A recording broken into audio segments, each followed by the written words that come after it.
This administration wants to defund cancer research. But claims like that one made today by Congressman Tim Kennedy here are not true at all, according to the Trump administration, which insists it's not cutting any dollars for research. What it's ordered, after it claimed to have found that on average almost a third of NIH grants are used for indirect costs, such as administration, overhead, even to pay debt services on buildings, is that no more than 15% of those grants can be used any longer for such purposes. And that would free up $4 billion in additional money for actual research. Is that such a bad idea?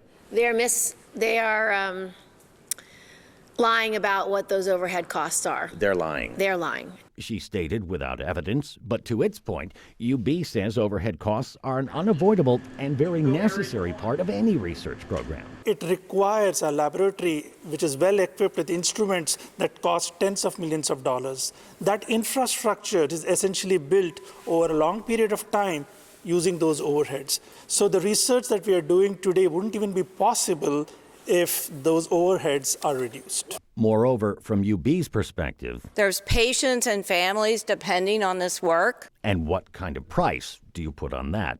Gillibrand's overall point is that the president is overstepping his authority. So what he's doing is illegal. It's against the separation of powers. Congress has the power of the purse. And a federal judge recently agreed issuing a temporary restraining order that prohibits the directive to cap overhead costs for federally funded research projects.